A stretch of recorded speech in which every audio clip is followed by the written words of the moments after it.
à tous, j'espère que vous allez bien. On se retrouve aujourd'hui avec une nouvelle vidéo et cette fois c'est un book haul. Le book haul du mois de fin novembre, début octobre, puisque le dernier que j'avais fait c'était surtout j'avais fait...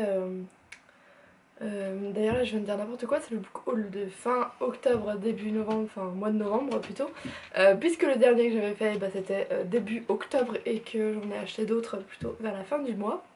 Donc voilà, j'en avais quelques-uns à vous présenter, certains que vous avez sûrement déjà vus dans des updates lecture, mais bon, je vous les représente quand même puisque c'est les livres que j'ai achetés ce mois-ci. Donc on commence tout de suite avec The Revolution of Ivy de Amy Angel, qui est sorti au début du mois de novembre, le 5 novembre. Donc c'est le deuxième tome et dernier tome de la dystopie de Amy Angel aux éditions Lumen, avec une couverture magnifique, mais je la trouve plus belle que la couverture VO. Enfin, voilà, ils ont vraiment bien travaillé. Je pense que vous connaissez quand même pas mal le synopsis de ce livre-là, et en tout cas du premier tome, puisque il a énormément tourné sur la blogo, et donc c'est une dystopie. D'ailleurs là je viens de me rendre compte que j'ai encore dit de la merde. J'ai dit que c'était le dernier tome d'une dystopie, mais du diptyque plutôt. C'est une dystopie qui nous raconte l'histoire de Ivy qui vit dans un village qui essaye de se reconstruire après l'apocalypse, et en fait il y a des tensions entre deux grandes familles, deux grands clans on va dire dans cette ville, et pour apaiser les tensions tous les ans les jeunes filles, les jeunes hommes qui arrivent à l'âge de, je ne me souviens plus quel âge, mais ça doit être 16 ou 18 ans, je crois que c'est 18 ans, doivent se marier avec quelqu'un du clan opposé. Et donc ils n'ont pas le choix sur la personne avec qui ils vont se marier. Et Ivy va devoir vivre avec Bishop, sauf que euh, depuis qu'elle est petite, elle a été préparée à le tuer. Donc voilà, c'est l'histoire d'Ivy et Bishop, et là aussi le premier tome m'avait totalement embarqué, je l'avais lu très rapidement, et celui-ci c'est pareil. On sort du contexte du premier livre, on voit autre chose, et j'ai beaucoup aimé les nouveaux personnages qu'on rencontre. Donc voilà, je vous le conseille. Le deuxième tome que je me suis acheté, ou plutôt le deuxième livre, j'en ai acheté deux de chez Hugo, et donc là c'est Driven de Kay Bromberg, je sais pas si je le dis bien. Donc chez Hugo, c'est le premier tome d'une saga New Adult, je ne sais pas combien il y aura de tomes exactement. Donc là, je l'avais acheté parce que j'avais envie de romance, que voilà, la couverture m'avait attirée, le synopsis, je l'avais lu très rapidement, mais j'avais eu l'impression que c'était une histoire d'amour assez complexe, donc c'était ce que je recherchais en ce moment. Donc là, c'est l'histoire de Riley qui vient de se relever d'un passé assez compliqué, qui essaye de se reconstruire et qui donne un peu toute sa passion, tout son amour à l'association pour laquelle elle travaille d'enfants orphelins. Elle va rencontrer, si on peut dire ça comme ça, dans des circonstances assez... voilà. Elle va rencontrer Colton, qui est l'homme sexy, dangereux, arrogant, assez cliché. Et il va éveiller en elle des sentiments, des désirs qu'elle avait cru éteints depuis ce qui s'était passé dans son passé.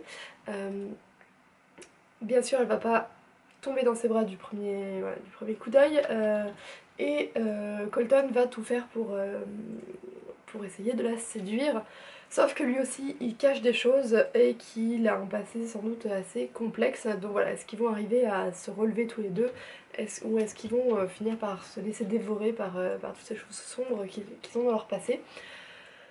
Malheureusement, ça a été une petite déception parce que j'ai eu du mal avec le langage très vulgaire des personnages, enfin le langage vulgaire encore du narrateur.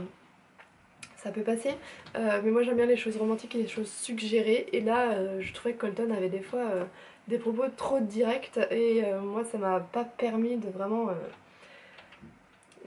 l'aimer, de vraiment m'attacher à ce personnage, et donc du coup j'ai eu du mal quand même à rentrer dans l'histoire, et plusieurs fois je me suis dit est-ce que je vais pas m'arrêter parce que j'ai du mal à continuer, je me force en fait à essayer de le continuer.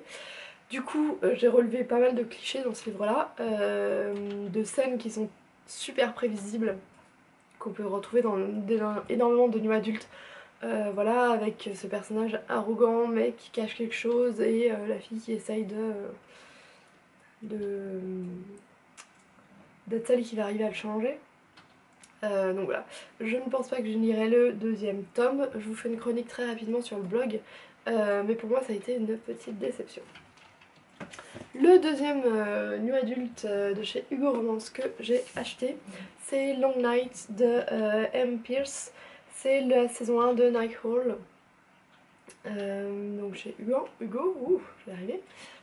Donc là, c'était Hélène du blog Hélène Petit Elfe et de la chaîne du même nom qui me l'avait conseillé. Donc là, c'est aussi un nu adulte et ça tourne autour d'une histoire racontée à quatre mains.